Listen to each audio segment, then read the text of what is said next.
Namo tassa bhagavato arahato samma sambuddhassa. Namo tassa bhagavato arahato samma sambuddhassa. Namo tassa bhagavato arahato samma sambuddhassa.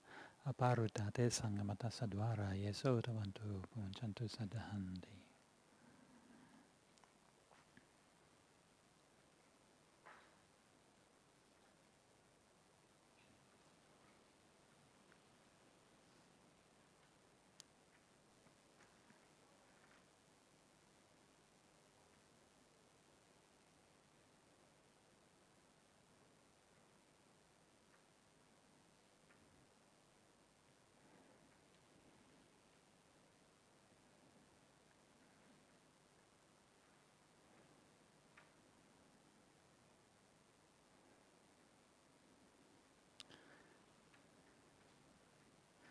Okay, so for this evening's Dhamma talk, I'd like to talk about something a little bit more prosaic than aliens and cyborgs, and I'd like to talk about the Noble Eightfold Path, one of the most important teachings of Buddhism. In fact, quite possibly the single most important teaching in all of Buddhism.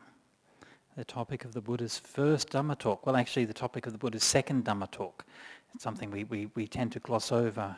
We talk about the Buddha's first sermon as being the rolling forth of the wheel of the Dhamma. But actually his first talk was when the Buddha gave a talk to, or spoke with Upaka, the wanderer who he met on the road, and he tried to convince Upaka, but Upaka wasn't convinced and walked off down the other road shaking his head. So this is something which I find very personally inspiring as a Dhamma teacher, to know that the Buddha's first attempt at teaching was a complete failure. I'm like, I don't feel so bad. So the first one that actually worked was the Dhammacakkappavattana Sutta, the famous discourse in Benares to the group of 5 ascetics. And that's where the Buddha talked about the middle way. And so often, we use this idea, we talk these days about the middle way. Sometimes people in Western Buddhism sort of think that it's the upper middle way.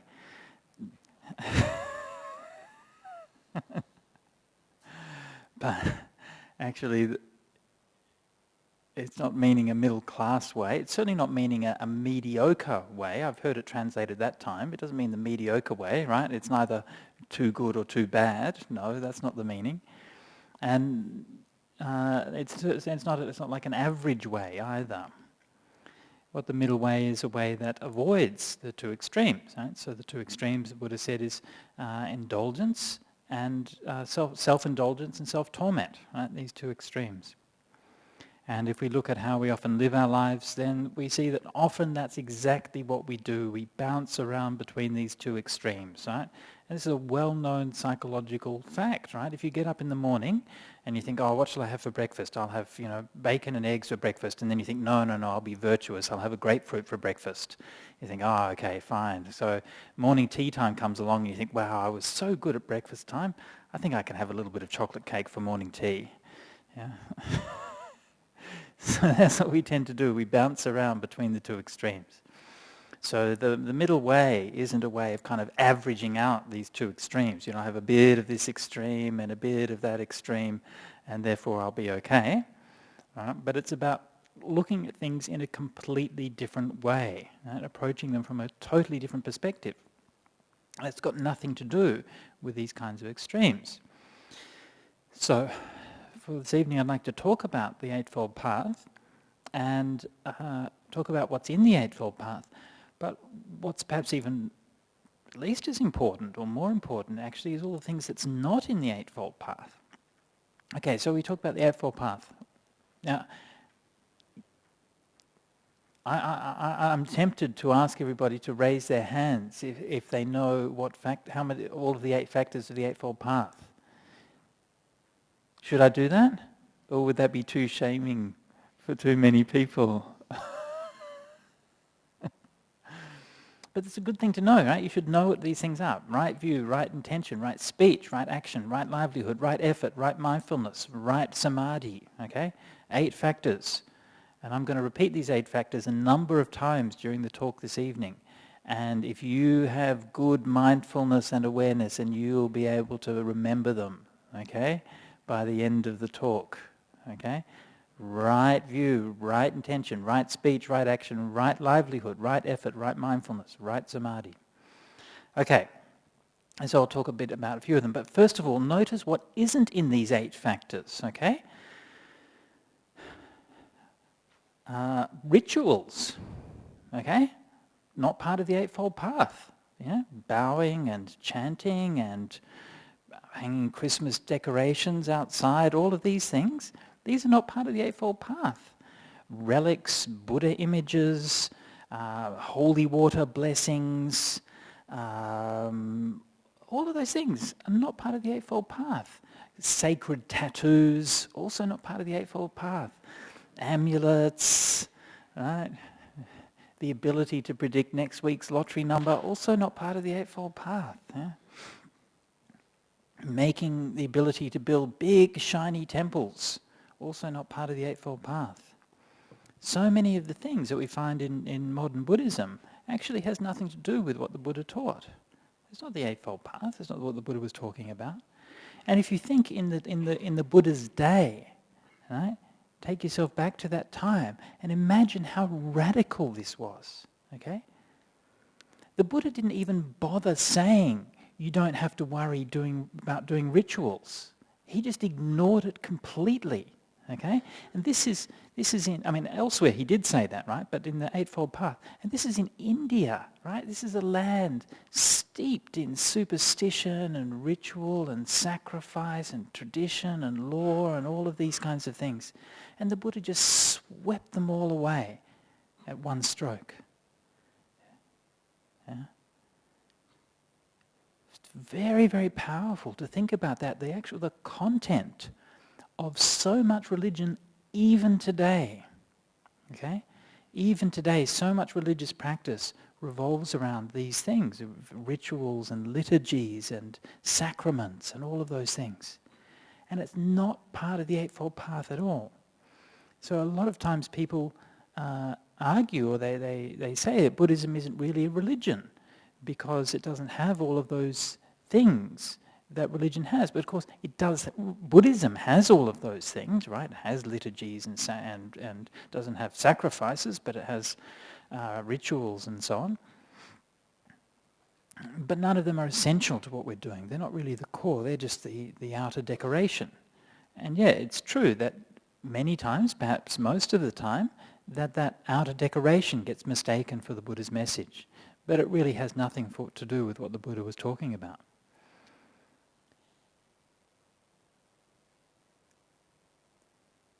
And one thing to notice, right, is how fast this all changed. Okay? The Buddha lived for 45 years, teaching the Dhamma for 45 years, right?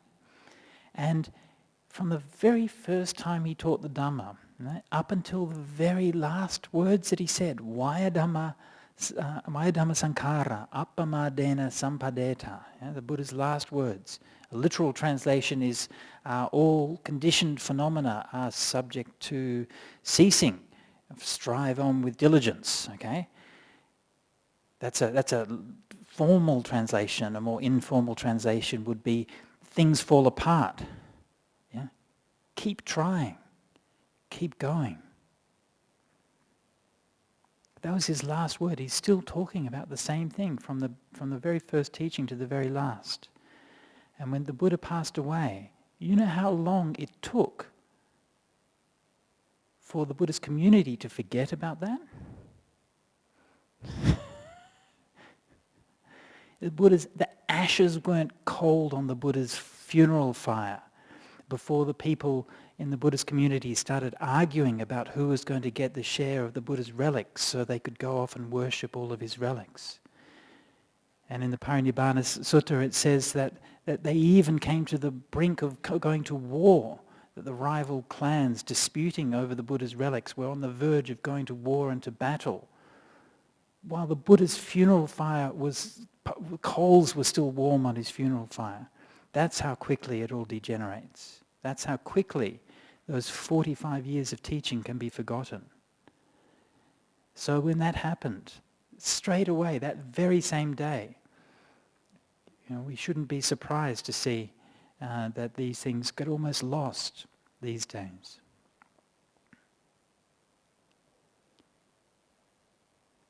So when we think about Buddhism or think about the Dhamma, think about practice or what we're doing here, actually don't worry too much about Buddhism. Don't worry too much about all the things you see in different Buddhist traditions and so on. None of those things are all that important. The only thing that really matters is the Dhamma.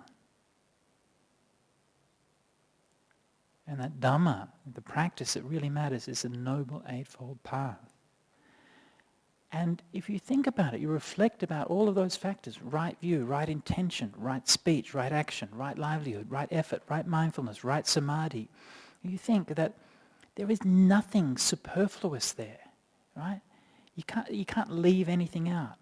And nor is there anything missing. Right? It's not that the Buddha taught this and then said, okay, now then you've got to go and add all this other stuff to make it work properly. Right? It's just right as it is.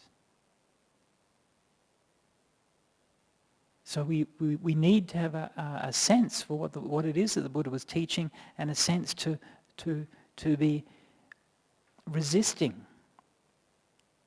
the sort of the fossilization, the things that are piled on top of the Dhamma.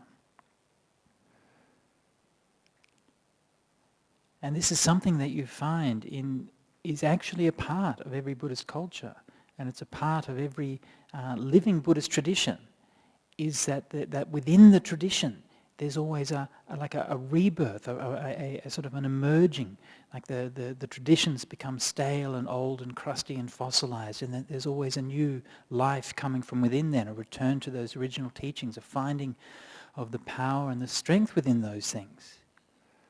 And this is an ongoing process of evolution and change, which you can see happening within all of the Buddhist traditions that are alive today. And when we return to these Buddhist teachings, the things that the Buddha himself talked about and insisted on and explained again and again and again through his whole life, then no matter who we are, no matter what our background is, or what our age is, or what our gender is, or what our race is, or even what religion we believe in, it doesn't matter. What matters is being able to find the truth within that Eightfold Path and be able to apply it and be able to live it and be able to use it to let go of suffering. Okay? So I'm going to talk a little bit about each of these factors in the Eightfold Path. Of course, should not even need saying that we can talk for all night on just one factor, but I'm just going to briefly survey all of them. Right view, right intention, right speech, right action, right livelihood, right effort, right mindfulness, right samadhi. The first factor, right view. Sometimes mistranslated as right understanding, but that's not correct. Right view is right view. What this means is that at the beginning of the path, okay, the beginning of the path, that we have an idea about what we're doing, okay? This isn't a vision of the truth. Right? This isn't an understanding of the true nature of reality. It's just an idea. Okay? That's where you've got to start with. Okay? That's not the finish of the path, but that's the beginning of it. So right view means understanding impermanence, understanding, ultimately, the Four Noble Truths, understanding that the suffering that we experience in our lives, the important cause of suffering, the meaningful cause of suffering, is not our noisy neighbours, it's not the government, right? It's not the economy, it's not our boss, it's in here. It's in here. Greed, hatred and delusion, this is the cause of suffering. So to understand that if we want to let go of that suffering, then it's up to us to practice, up to us to do what's necessary. That's the Four Noble Truths. That's the start of the Noble Eightfold Path. Right? Now, when we first look at this, there's a number of different aspects to it. The first part of it is simply hearing, okay? Getting the idea, or maybe seeing written somewhere, and getting a first kind of taste or first contact. The Buddha's talking about peace of mind. I feel agitated and stressed a lot of the time. Wouldn't it be lovely to have some of that peace of mind? And so there's an initial recognition, that these troubles, these problems that I'm experiencing, that's also something that the Buddha was talking about. So maybe I can start that practice. Maybe I can start to look at that. And so we think about a number of different ways of improving and purifying this right view. First of all is hearing the teachings, hearing Dhamma talks, reading articles, reading books and so on, especially reading the Buddha's own words in the suttas. And nothing will ever equal the words of the Buddha himself.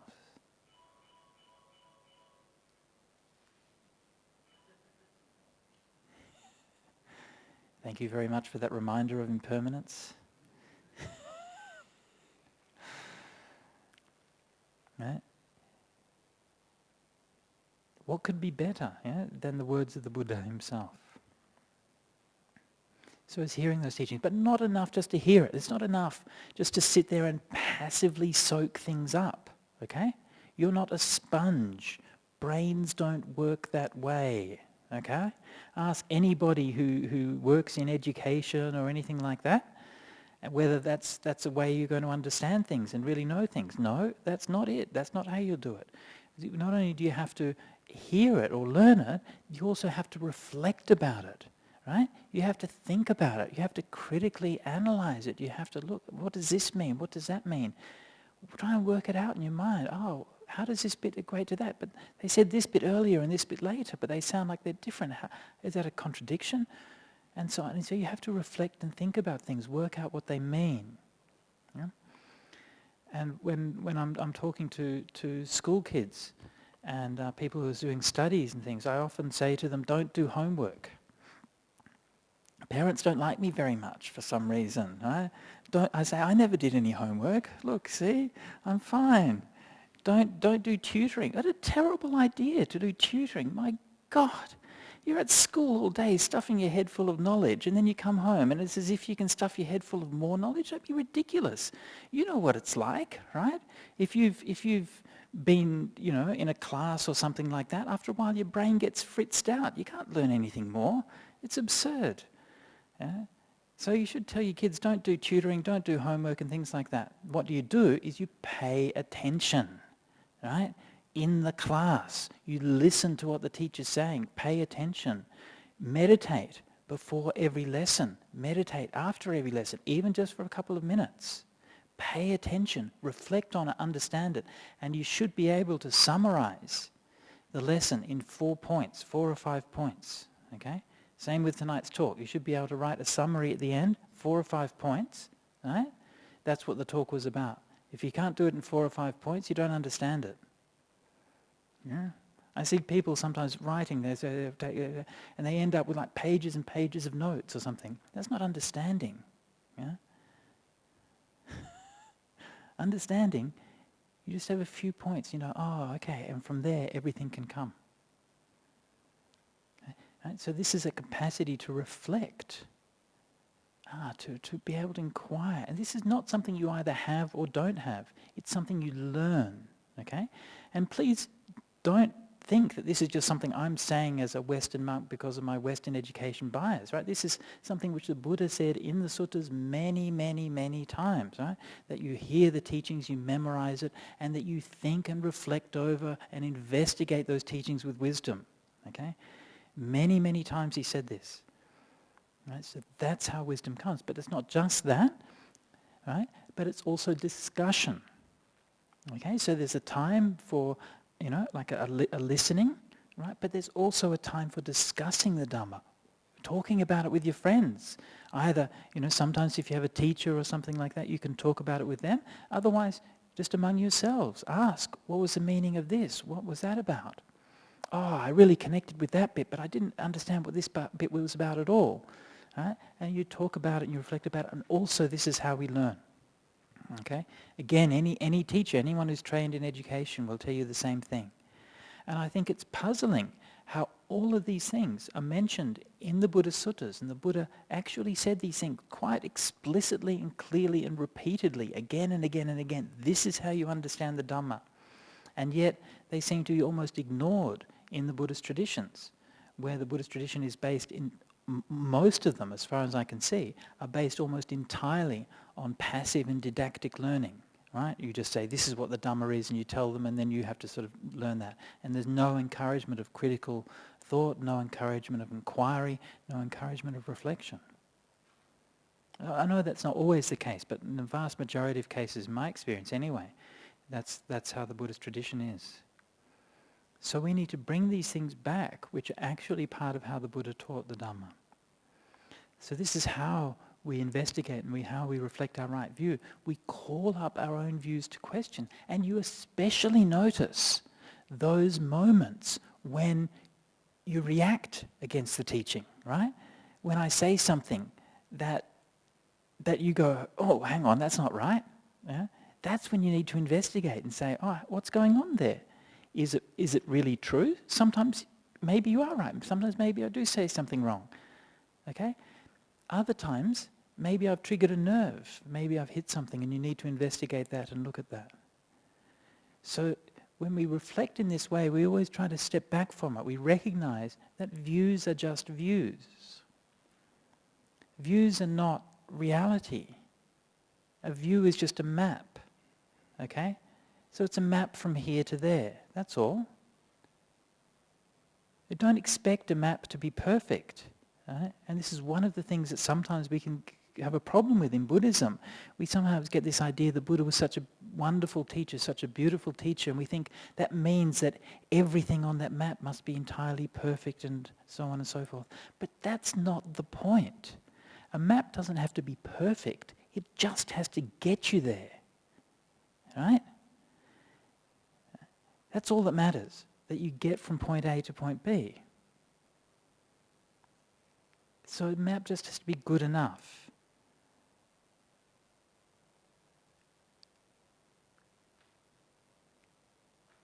So this is how we develop our right view. Learning, studying the Dhamma, reflecting about it, discussing it,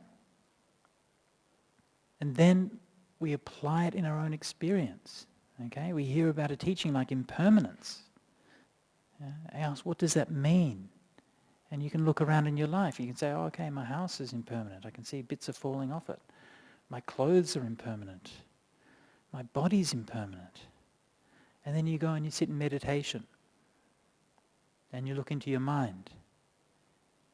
And you realize, oh, my mind also is impermanent. It's changing. My thoughts are changing. My feelings are changing. My moods are changing. My memories are changing. My perceptions are changing.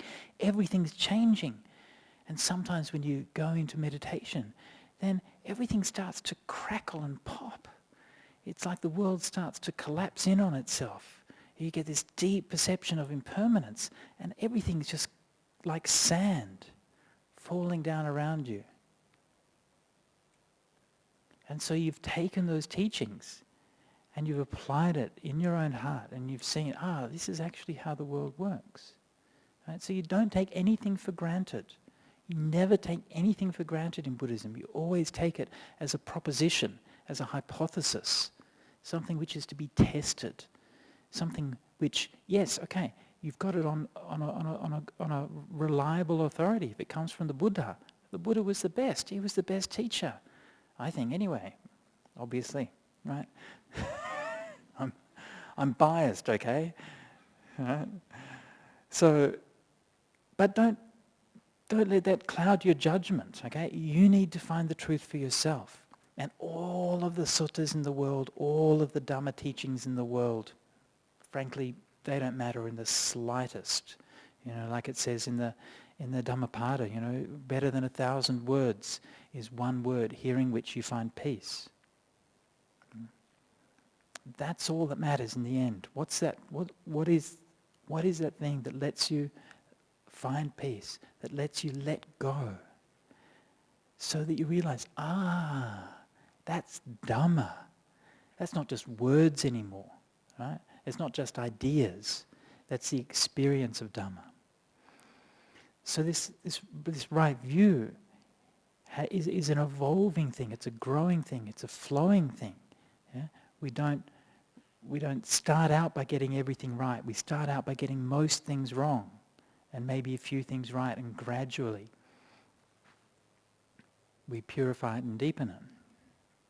So right view. Next factor, right intention. Defined as intention of non-ill will, non-harming, and of letting go, nekkhamma sankappa.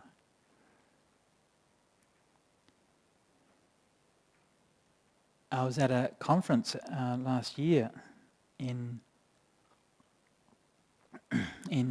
Vienna. It was a Religions for Peace World Congress, and there was a number of different panels on interfaith issues, and one of them was dealing with climate change. And this fellow was giving this talk on climate change, and this is like an interfaith conference, so I didn't know this person or where he came from. And he was talking, and he said something like that: we're going to have to consider the necessity of, and then he paused. He couldn't find the word. He was looking for the word, the necessity of, and he was looking for the word, and he said, nekkhamma. Yeah? Nekkhamma is a Pali word. It means renunciation, letting go. And when he said that, I knew, he must be a Buddhist. Right? So that was very interesting to see. This is like in an international forum where renunciation, letting go, is that word actually dares to be spoken. My goodness. What a powerful thing. Right? It's going directly against the way of the world. The other day I was giving a talk in Taiping in Malaysia, and we were driving to the talk, and we went through the center of the town, and Taiping's a kind of medium-sized city. It's not a very big place, but there's these huge new shopping centers that they've built there, massive multi-story shopping complexes and things, And we're driving past these things, and we're on our way to the Buddhist center, and I knew, well, there'll be like 20 or 30 people at the Buddhist center come to hear about letting go. And thousands in that shopping center. Renunciation. And his point that he was making was a very powerful one, is that in the past, we always tend to think of renunciation as being like a monastic virtue, right? It's monks and nuns, that's what they do, right? They give up everything, and they shave their hair, and they,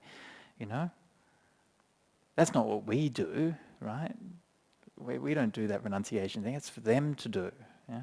Actually, it's part of the Eightfold Path. It's something for everyone to do. Yeah? Maybe you do it to different degrees. But the point that he was making is that this has now moved from being, if you like, a spiritual value to being a survival value. Our life is lived out of balance. Our life is lived in a way which is unsustainable. This word sustainability has become weakened and corrupted over the years. But what it means is, can we keep on doing this? Can we keep on living this way? And the answer is, no, we can't. We cannot keep on living this way. We have to learn to renounce. We must learn to renounce.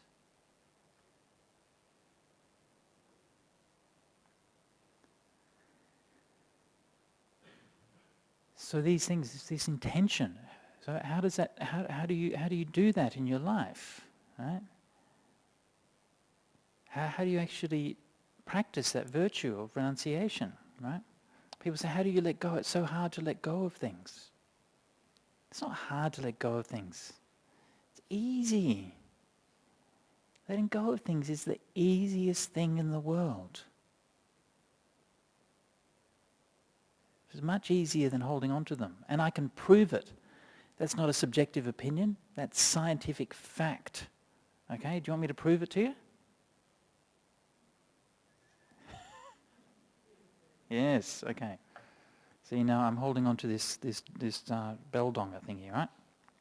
Now, which is easier, holding on or letting go, right? One of the things that we learnt in biology in high school, right, is that we have like complementary sets of muscles. Yeah, we have the contracting muscles and the expanding ones, right?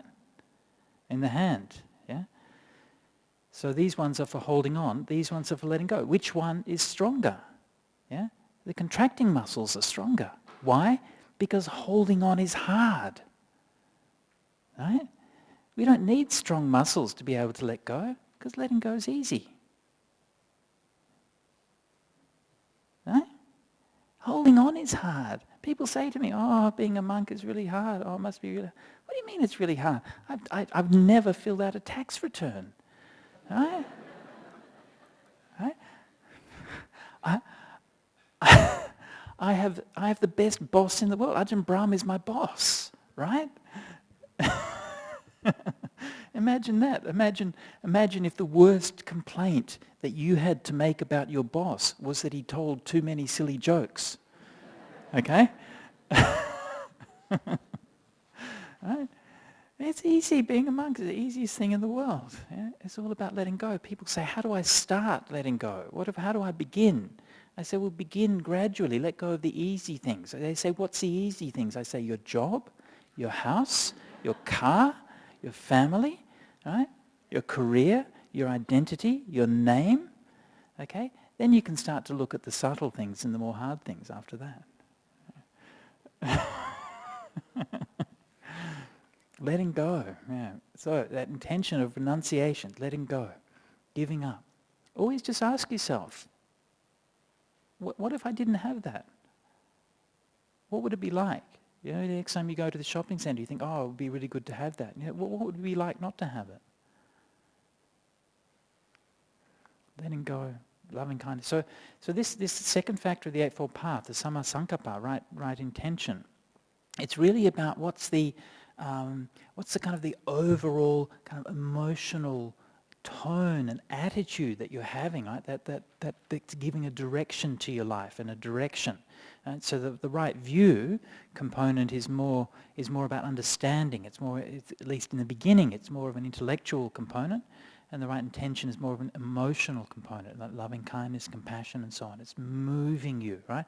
There's that idea of emotion, right? It's a moving. One of the most crucial things to remember about the Eightfold Path is that it's an integrated path. Okay? Actually, I should have mentioned this earlier, but this is very, very important to understand. The Eightfold Path is an integrated path. What does that mean to say something's integrated? Well, the word integration is a kind of a psychological sort of buzzword, but basically what it means is something like this, that the factors of the Eightfold Path are each distinct, but they're interrelated. Okay? So what that means is we can't collapse the Eightfold Path into just one thing or another, right? So this is what people try to do all the time. Oh, just be mindful, right? Then you don't have to worry about those other things. Oh, you don't need to study the suttas. You don't need to learn Dhamma. You don't need to talk about it. You just be mindful, right? Or else somebody will say, oh, just keep precepts and that's enough. Yeah? Or just give dana and that's enough. Or just something and that's enough. Just study Abhidhamma, that's enough. Right? No, it's not enough. You have to practice the whole of the Eightfold Path. Every factor has its particular role and its particular function. And it can't be replaced by any other factor. This is why the Buddha said you overcome wrong view with right view. You don't overcome wrong view with meditation. Okay? If you think I'm just going to meditate and somehow my view is going to be magically purified, it's nonsense. It doesn't happen.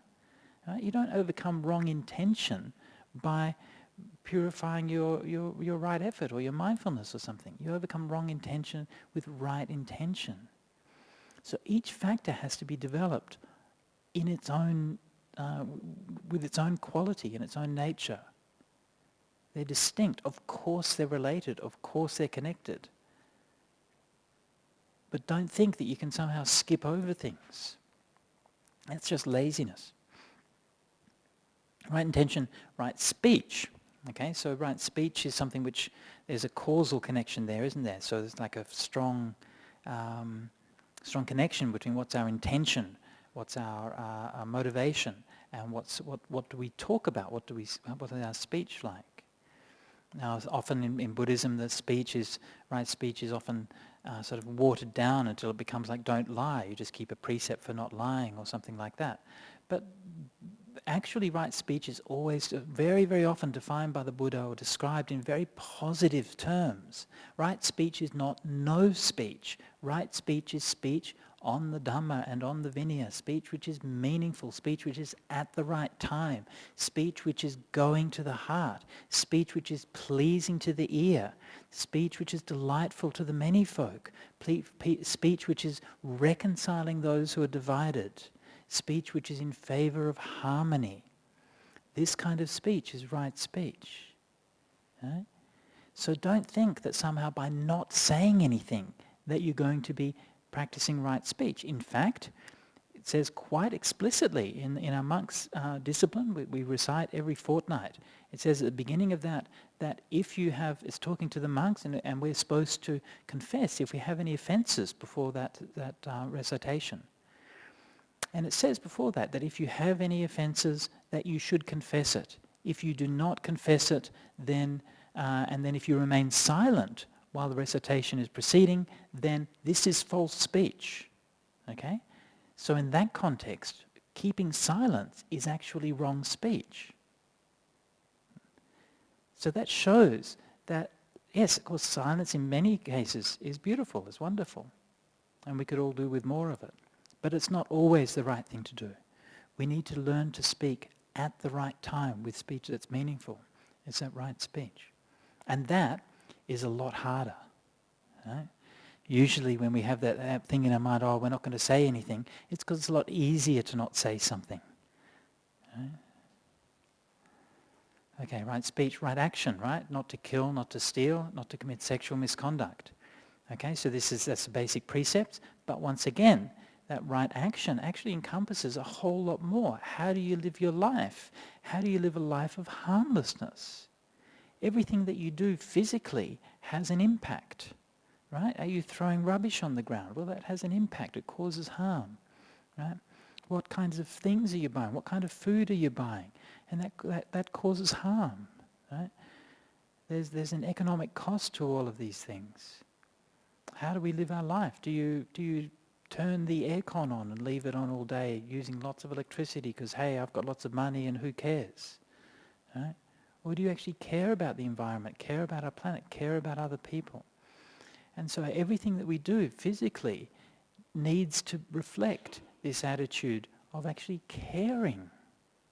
Right? Not just can I get by, right? I'm not actually breaking any precepts, so that's all right, right? That's not good enough. You have to think, how can I do something better? How can I live a life? It says in the description of this in the suttas, it says filled with compassion for all sentient beings. So how can I make my every action reflect that compassion? How can I be more loving and kind to every person that I meet during the day? How can I make these people that I'm with that bit happier or that bit more comfortable? How can I try to put them at their ease? What can I do to help those people who are around me?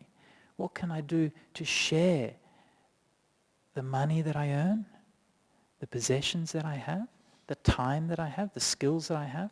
What can I do to give and to share those things with others? This is that attitude. And you notice how this is always coming from that right intention, right? So you're understanding the loving kindness, the compassion, the letting go.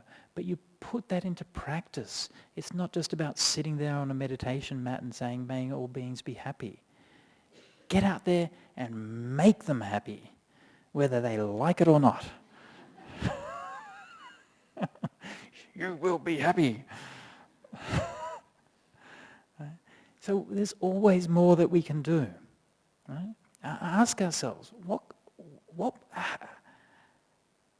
how can I live my life to be of service and benefit to others? So often when we come to Buddhism these days, when we come to spiritual practice, we're coming to what can I get out of it? Right? I'm feeling suffering, make my suffering go away. Right? It's all about me and my suffering.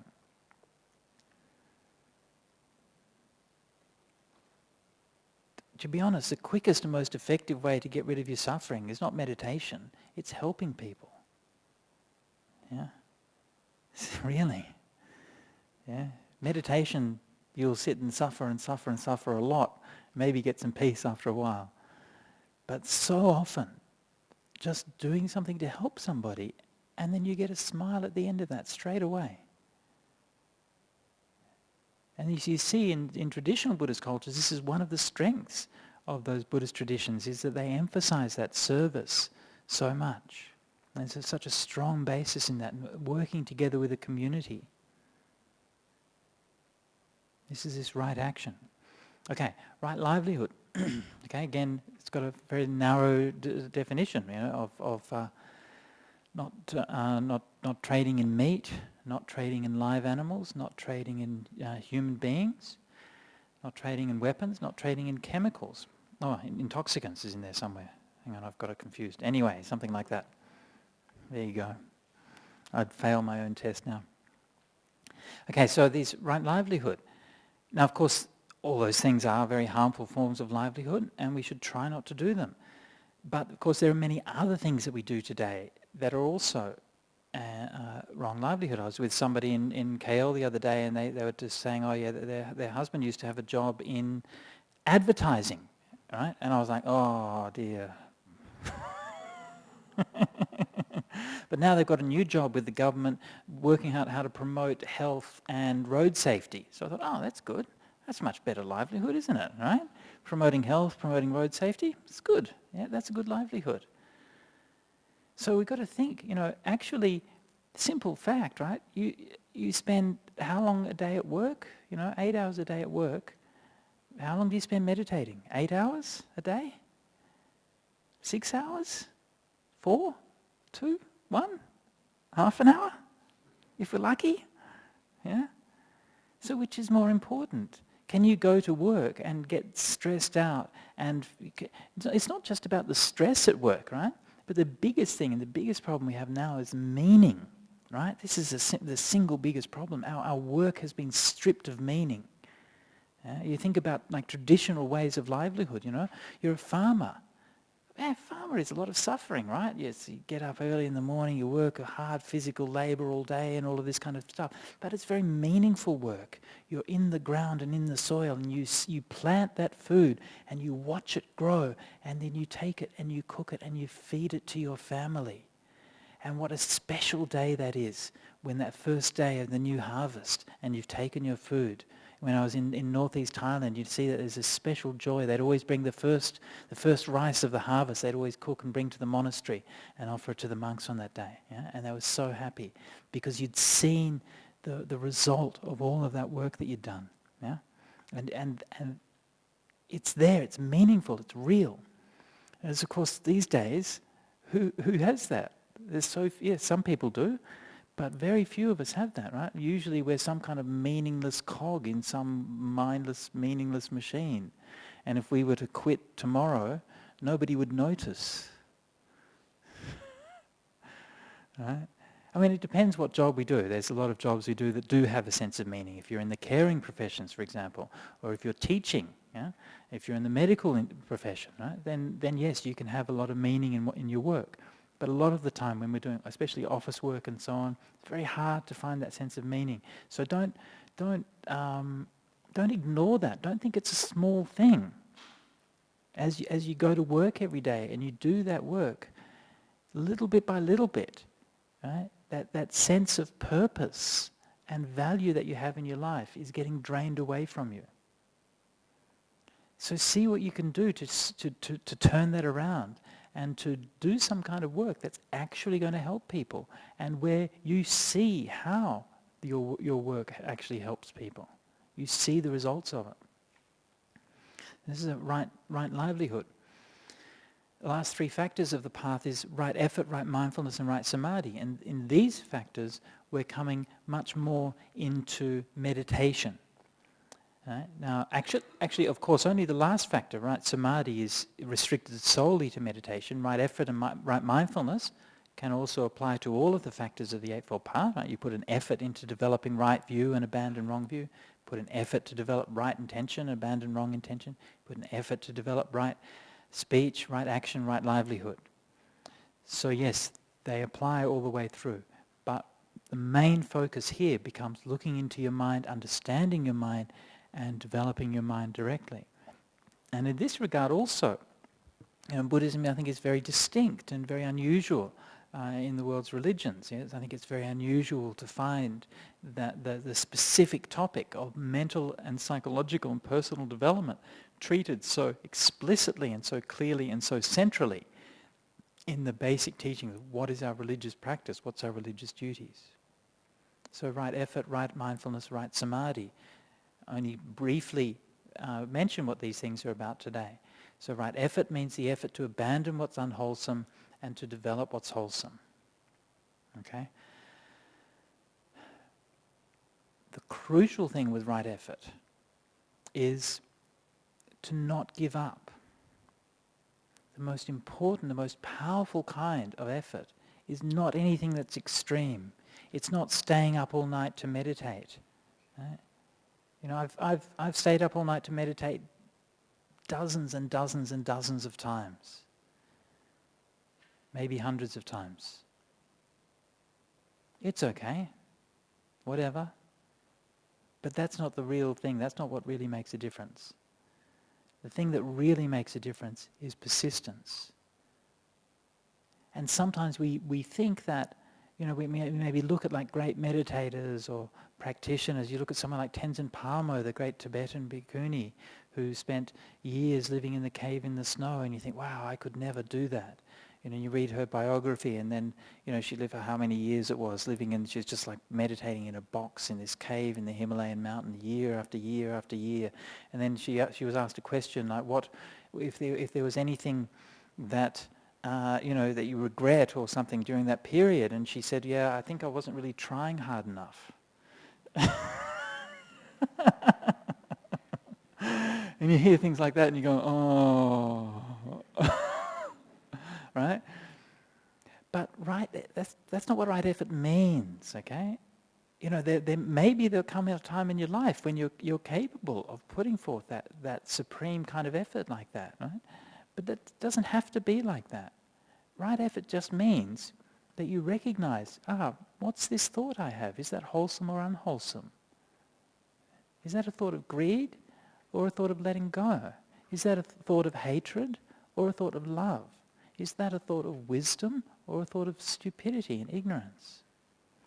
And being able to recognize that and let that go, but to do it persistently. I'll give you a good example of how that's put into practice. Is a story from the time of King Ashoka, and it involves a monk called Shanakavasin and his student Upagupta, and how Upagupta came to be a monk. And Upagupta was a son of a merchant, and he used to look after a shop.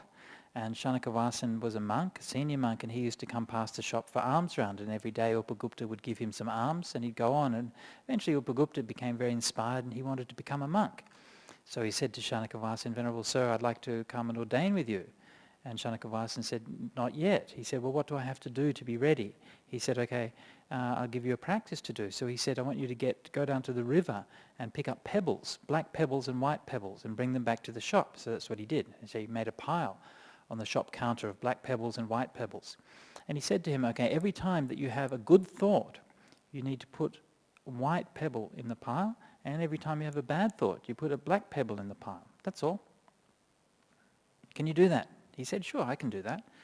So then at the end of the day, there was a big pile of black pebbles with one or two white pebbles in there. He's like, oh, okay, that's interesting. And he kept on doing it day after day after day. And slowly, after many days, there was a few more white pebbles in the pile at the end of the day. A few more.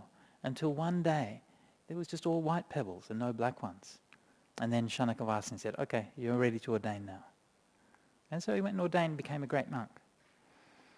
So I love that story so much. It's so practical, so straightforward. But the thing that's important about it is that he never said to him, stop thinking bad thoughts and only think good thoughts, okay? It's not about making yourself change your mind, okay?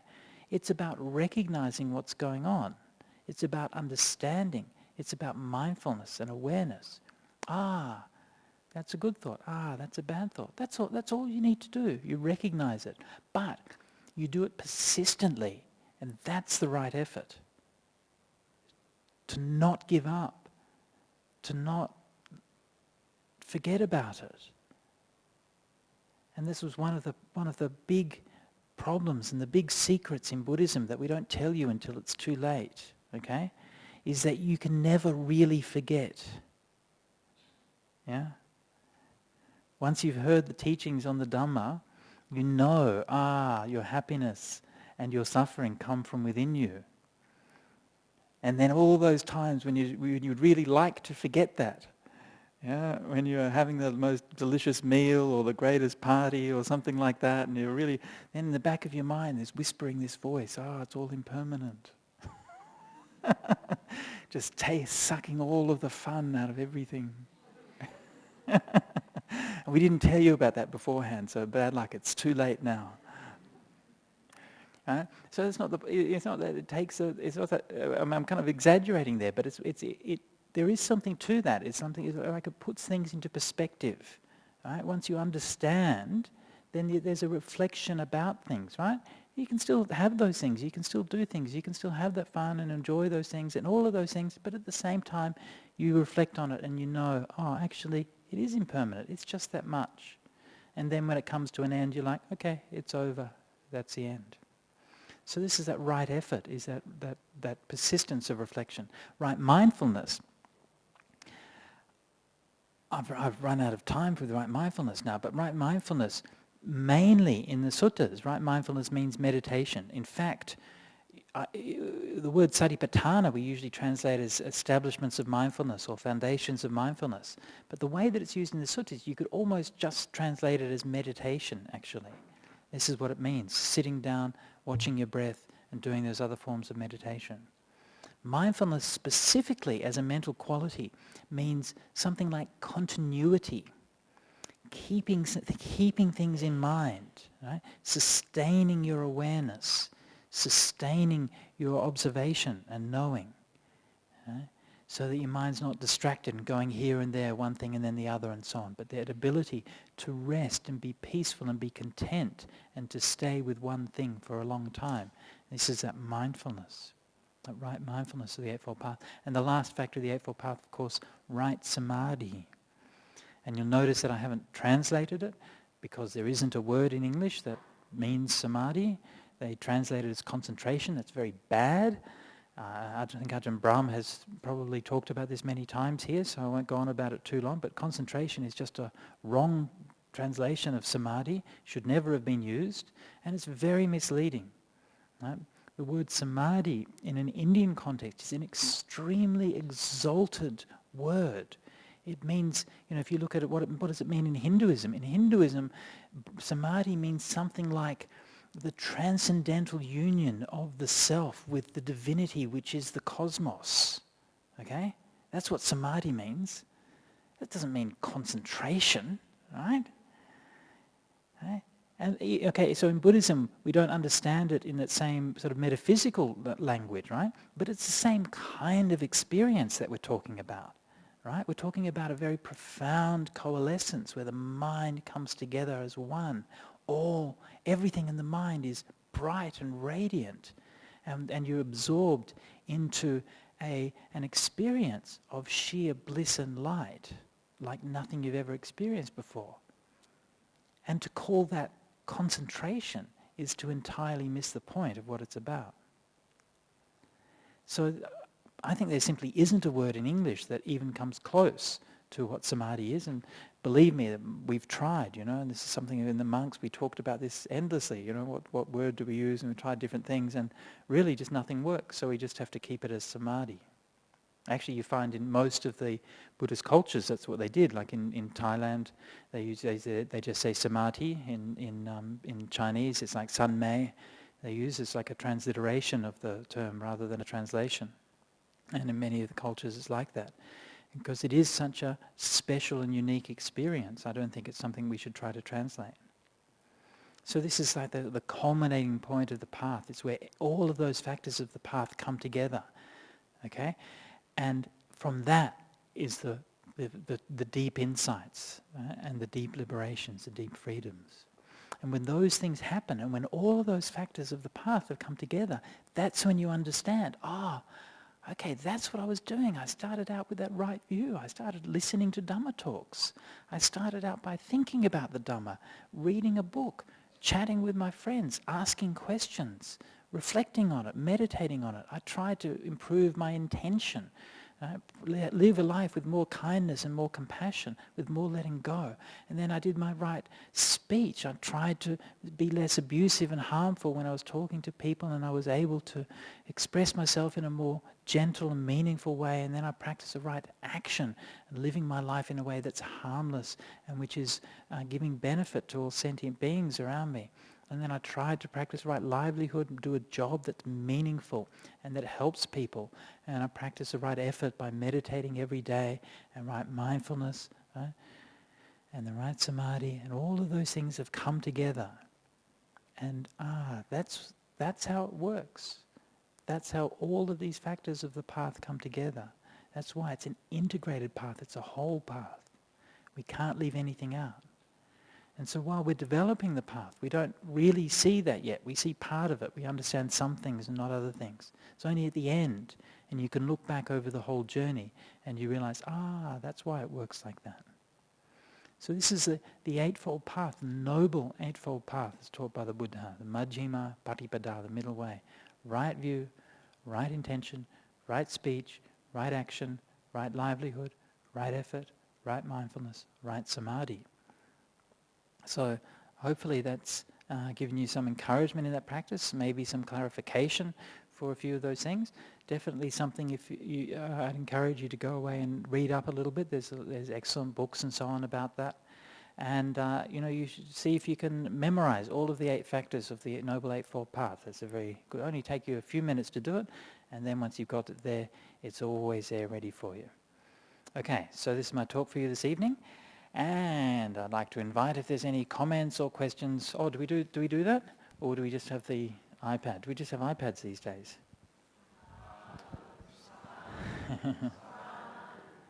Do we have human questions or just iPad questions? We have both, do we? Okay, well we'll do a couple of iPad questions and we'll see if we have time. All right.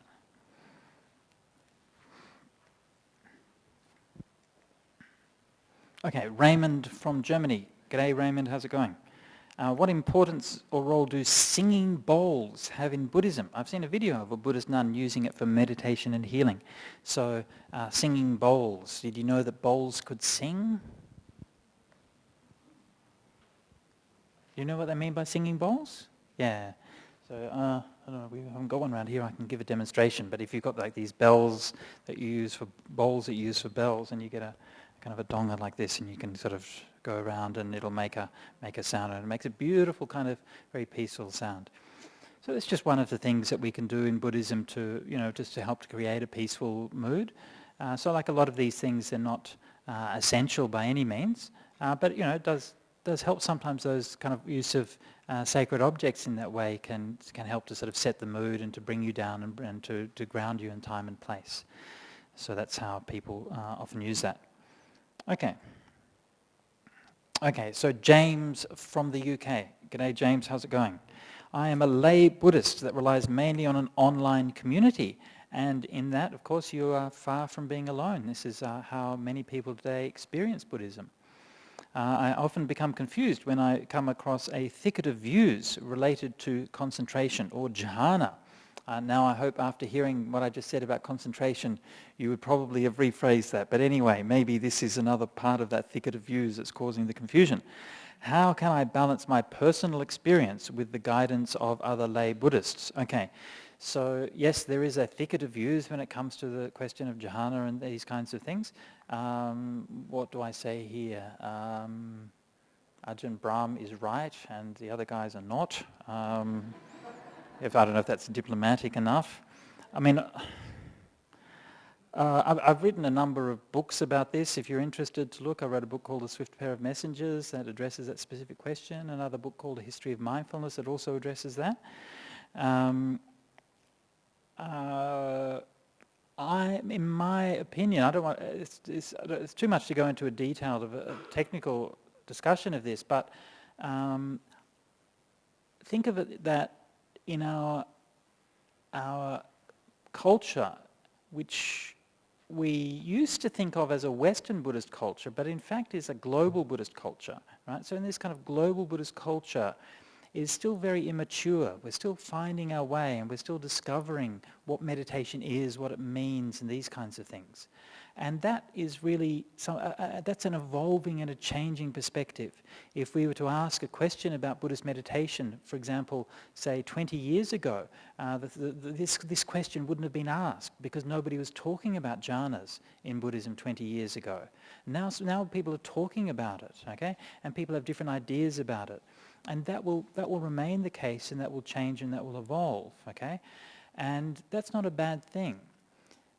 But if you see it as in terms of a dialogue and an evolution within the community, then you realize that, okay, we're just learning how to talk about these things in a very new idiom, in a very new environment and context. So it's very natural that people have different ideas about it and so on. But the most important thing from a practical point of view is just, well, what leads to peace of mind? That's all. If you're anxious, let go of the anxiety. If you're stressed, let go of the stress. If you're depressed, find happiness. That's all. And to keep on doing that, and to keep on deepening your practice, that's all that really matters in the end. The only problem, actually, with these different ideas is if it makes you stop, if it makes you think, oh yeah, that's it. You know, I mean, I have people come up to me sometimes, they're like, oh yeah, I got jhanas, and then I'm thinking, oh, what's next? No, that does not happen. Okay? You don't get jhanas and then think, what's next? Right? You get jhanas and you think, oh my God, the world just exploded. Okay? My life will never be the same. Right? So just keep on becoming more and more peaceful. Keep on letting go, and then gradually you experience the taste of things for yourself. And meanwhile, you know, you can learn from all these different Dhamma teachers. Even you might disagree with some things that they say, or you might be not sure whether you agree with everything they say. But on the other hand, you know, most of what they say will be useful and good, and you can learn from it. Okay? This is also very important to bear in mind. Right? We don't get too caught up in these details, because actually the practical things that matter for most people, these are not questions on how we define jhana or something like that. These are, you know, how do we let go of the 5 hindrances, the things that are actually causing us suffering. Okay, so Jessica from Hong Kong. How's it going, Jessica from Hong Kong? I have a question on right view. If I understand well, right view is about what brings us peace. Okay. Ultimately, yeah. Yeah, interesting point. Yeah, does this mean that there are different right views for different people, or can we find right view in different ways? And if nothing is permanent, does it mean that right view is also evolving with time? Well, okay, a number of interesting questions there, which I'll try to unpack at least a little bit. Right view is what brings us peace. That's true, although I mean it might not do it, you know, immediately, and I mean, right view isn't perfect to start with, right? So, you know, sometimes you might be discussing Dhamma with somebody, it might even get heated, right? And you've got different opinions, and you might not feel very peaceful at that moment, right? But still, you're helping to improve your understanding of Dhamma. So, you know, it's still contributing to lead to peace in the long term. So yes, it does lead to peace, but, you know, sometimes the opposite is also true. So, for example, if there's a problem that needs addressing, right? Then it's easy sometimes to shut yourself off from it, to turn away from it, say, oh, I'm not going to bother about that, it's nothing to do with me, right? And then you just go away and meditate and so on, and you feel, oh, I'm more peaceful now than I was if I'd been dealing with that problem, right? But of course the problem is still there, and it will come back, and it will get you when you're not expecting it, right? So yes, right view is what leads to peace, but it's not necessarily what leads to the most sort of short-term peace. Right? It's a long-term deep peace that we're after. Okay, does it mean there's different right view for different people, or can we find right view in different ways? Well, certainly we can find right view in different ways. That's not complicated, right? So some of us will spend more time studying, some of us more time meditating, some of us more time listening to Dhamma talk, some more time discussing and so on. And we also have different things that we're interested in. Some people will be interested in Buddhism to address psychological stress, and some people might be interested in the philosophical side of Buddhism and so on. So yeah, of course, we all come to it in different ways. That's not difficult. But does it mean that there's different right view for different people? Well, there certainly can be different expression of right view, different interpretations of right view. Where there can be really different right view, I'm not so sure. I mean, the world just is how it is. Yeah? Remember what I said before about like a map. So we think of right view as like a map from point A to point B. Yeah? So certainly we can have different maps that will be equally good at getting us from point A to point B. Right? That's not a problem. But at the end of the day, we've got to end up at the same place.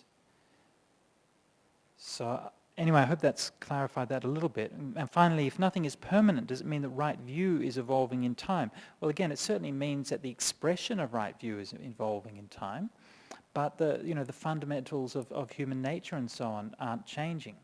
And this is something which is also spoken about in the suttas, and it's a bit of a subtle point, and one of the kind of more subtle points in Buddhist philosophy.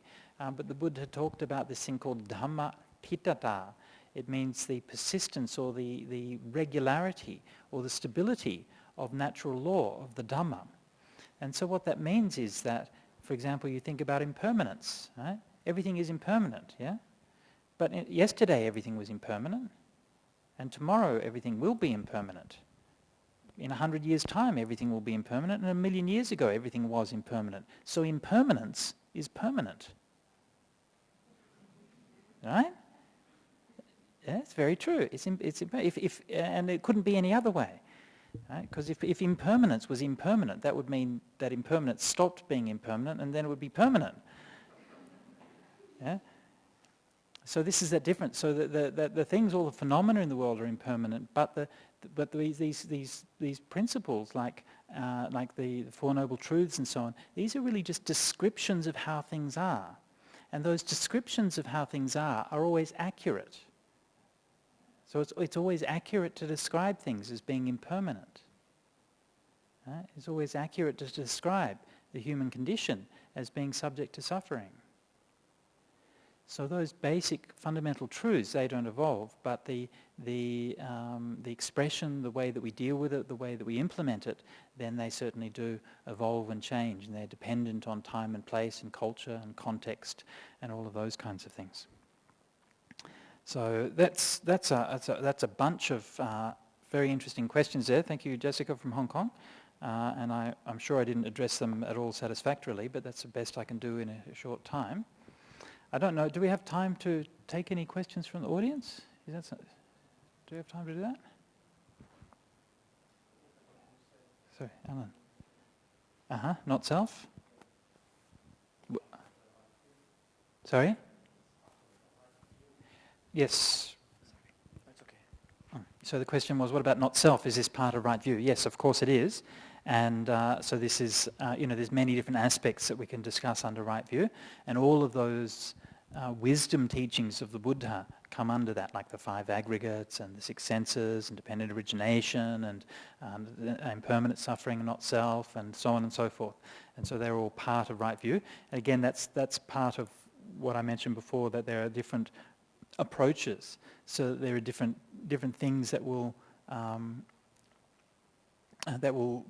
click with different people. So somebody might hear a teaching on impermanence and they go, okay, and that's what causes you to let go. Somebody else hears a teaching on interdependence. They go, yes, I realize that, yeah. Somebody else hears a teaching on not self. Actually, it's all pointing to the same truth, but is approaching it from different ways. Yeah. At the back there. Is that Prem? Sorry, I've got lights in my eyes here, so it looks like Prem.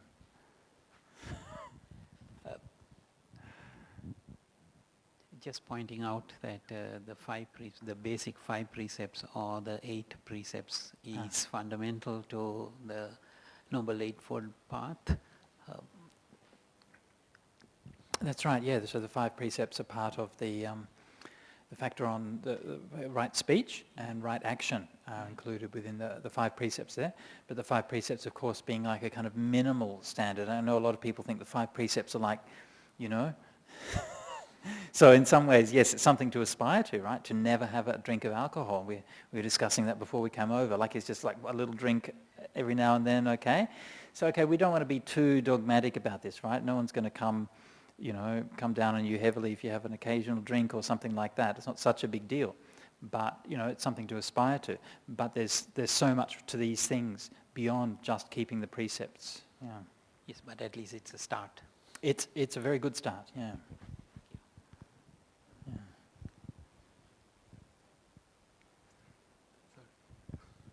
Ajahn Sujato. Sorry. Yeah.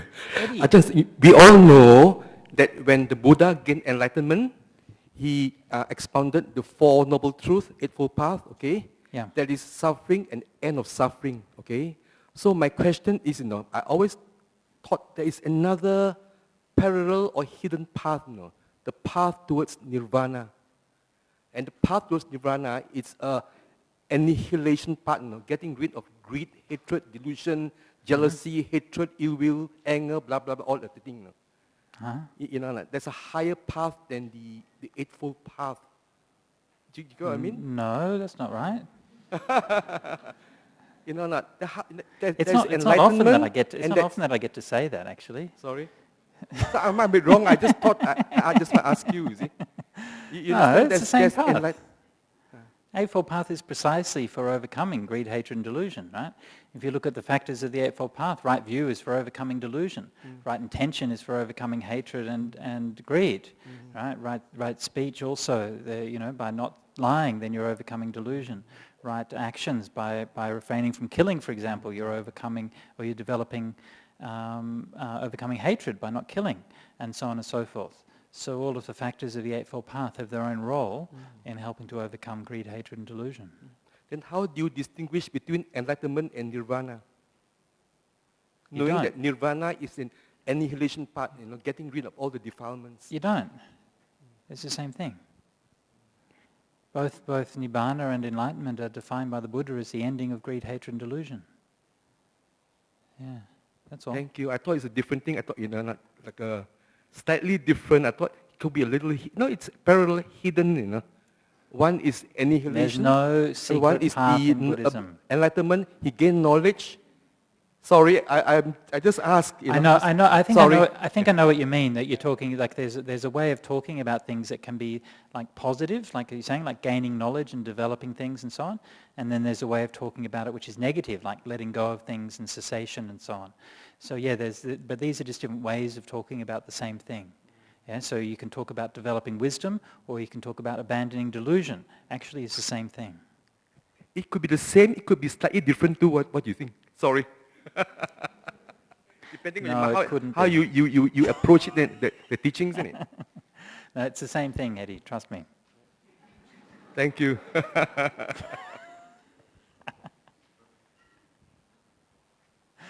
Okay. Any other questions?